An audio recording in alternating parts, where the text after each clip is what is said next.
ప్రేమించాలని వేధించాడు. యువతి దూరం పెట్టడంతో కక్ష పెంచుకున్నాడు.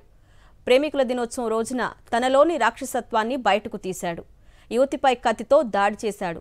అంతటితో ఆగకుండా యాసిడ్ తాగించి హత్య చేసేందుకు యత్నించాడు. తండ్రి టీడీపీ నేత అన్న అహంకారంతో ఈ దారుణానికి ఒడిగట్టాడు ఓ కసాయి ప్రేమికుడు. కూటమి ప్రభుత్వం అధికారంలోకి వచ్చాక రాష్ట్రంలో మహిళలకు రక్షణ కరువైపోయింది. మదనపల్లిలో జరిగిన తాజా ఘటనతో ఈ విషయం మరోసారి తేటతెల్లమైంది. అన్నమయ్య జిల్లా గుర్రంకొండ మండలం ప్యారంపల్లెకు చెందిన జనార్దన్ రెడ్డమ్మ దంపతుల కుమార్తె గౌతమి స్థానికంగా బ్యూటీ పార్లర్ నడుపుతోంది. కొద్ది రోజులుగా అమ్మ చెరువు మిట్టకు చెందిన గణేష్ ప్రేమించాలంటూ ఆమె వెంటపడ్డాడు. గౌతమి దూరం పెట్టినప్పటికీ వేధించాడు. ఈ నెల 7వ తేదీన పీలేరుకు చెందిన శ్రీకాంత్తో గౌతమికి ఎంగేజ్మెంట్ అయింది. అప్పటి నుండి ఆమెపై కక్ష పెంచుకున్నాడు గణేష్. గౌతమి ఒంటరిగా ఉన్న సమయంలో గణేష్ వాళ్ళ ఇంటికి వెళ్లాడు. ఆమెపై కత్తితో దాడి చేశాడు. మెడ తల భాగంలో బలంగా పొడిచాడు. తన వెంట తెచ్చుకున్న యాసిడ్ ను బలవంతంగా తాగించేందుకు ప్రయత్నించాడు.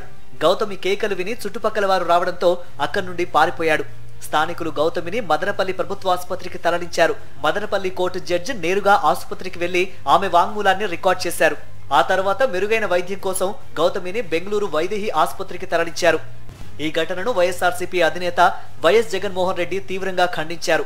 నిందితుడిపై కఠిన చర్యలు తీసుకోవాలని డిమాండ్ చేశారు. బాధిత యువతికి మెరుగైన వైద్యం అందించాలని కోరారు. రాష్ట్రంలో మహిళల భద్రత విషయంలో ప్రభుత్వం విఫలమైందని విమర్శించారు.